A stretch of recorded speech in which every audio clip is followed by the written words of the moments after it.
తెలంగాణలో పొదుపు చర్యలకు రాజ్భవన్ శ్రీకారం చుట్టింది. గవర్నర్ శివప్రతాప్ శుక్లా కీలక నిర్ణయం తీసుకున్నారు.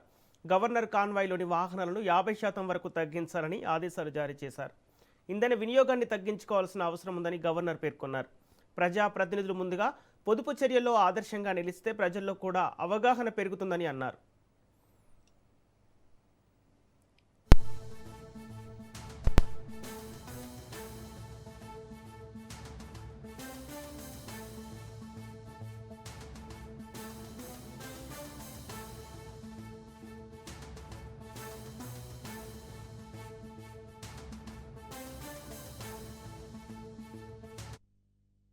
తెలంగాణలో పొదుపు చర్యలకు రాజ్భవన్ శ్రీకారం చుట్టింది. గవర్నర్ శివప్రతాప్ శుక్లా కీలక నిర్ణయం తీసుకున్నారు.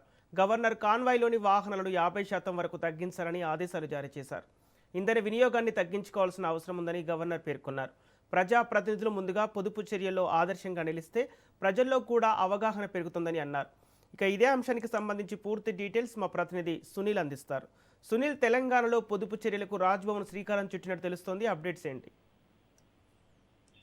తెలంగాణ గవర్నర్ శివప్రతాప్ శుక్లా కీలక నిర్ణయం తీసుకున్నారు. ప్రస్తుతము దేశవ్యాప్తంగా కూడా ఇంధనం పొదుపు అమలవుతున్నటువంటి నేపథ్యంలో దాదాపు ఇంధనం కూడా పూర్తిగా ఇబ్బందులు పడుతున్న నేపథ్యంలో ప్రభుత్వం ఉన్నటువంటి ముఖ్యమంత్రులు, ప్రధానమంత్రి నరేంద్ర మోడీ సైతం ఇప్పటికే ఇంధన పొదుపు సంబంధించిన విషయంలో కొంత వాహనాలను కూడా కుదుపు చేసుకున్న నేపథ్యంలో ఇక అటు తెలంగాణ రాష్ట్ర గవర్నర్ శివప్రతాప్ శుక్లా కూడా తన వాహనాలని 50% వాహనాలను తగ్గించుకున్నాడు. ఇంధనం వినియోగించుకోవాలి, ఇంధన వినియోగం తగ్గించుకోవాలంటే కూడా శివప్రతాప్ శుక్లా ఇప్పటికే ఒక పిలుపునివ్వడం.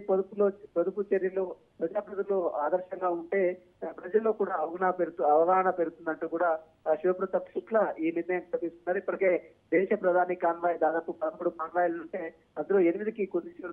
రాష్ట్ర ముఖ్యమంత్రి సైతము ఇప్పటికే తన వాహనాల్ని కుదించిన నేపథ్యంలో ఈ రోజు గవర్నర్ సైతము తన వాహనాలకు అంటే అనవసరంగా వాహనాలని ఇంధనము పెట్రోల్, డీజిల్ పోసి అనవసరంగా వాహనాలు తిరగడానికి కాక వీటన్నిటి కూడా పొదుపు చేసే విషయంలో ప్రజలకు అవగాహన కల్పించాలంటూ కూడా ఈ రోజు గవర్నర్ శివప్రతాప్ శుక్లా ఆదేశాలు ఇచ్చినట్టు కూడా తెలుస్తుంది. ప్రస్తుతం అయితే ఈ గవర్నర్ తో పాటు చాలా మంది దేశవ్యాప్తంగా ఉన్నటువంటి దేశ ప్రధాని నరేంద్ర మోడీతో పాటు రాష్ట్ర ముఖ్యమంత్రులు, గవర్నర్లు చాలా మంది ఇతర రాష్ట్రాల్లో కూడా ఇప్పటికే ఇంధన పొదుపులో విషయంలో భాగంగానే తన వాహనాలు కూడా కుదిస్తూ వస్తున్న నేపథ్యంలో ఇప్పుడు తెలంగాణ గవర్నర్ కూడా తన వాహనాలు కుదిస్తున్న పరిస్థితి కనిపిస్తే ఇక ఈ రోజు మనం చూసాం తెలంగాణ దేశవ్యాప్తంగా కూడా పెట్రోల్, డీజిల్ ధరలను గణనీయంగా పెంచుతూ కేంద్రం ఆదేశాలు జారీ నేపథ్యంలో వీటికి అనుగుణంగా కొంత వాహనాలు తగ్గిస్తే కొంత ఇంధనము పొదుపు అవుతుందనే అవకాశం ఉంటుందనే ఆలోచన అటు గవర్నర్ కూడా వ్యక్తం చేస్తుంది. ప్రస్తుతం అయితే చాలా మంది అటు దేశ ప్రధాని, ముఖ్యమంత్రులు, గవర్నర్ కూడా మిగిలిన ప్రజలు కూడా ఈ ఇంధనం పొదుపు చేయాలనే ఒక ఇండికేషన్ మాత్రం ఈ రోజు గవర్నర్ అందరికీ ఇచ్చిన పరిస్థితులు కనబడుతుంది. Okay, thank you Sunil.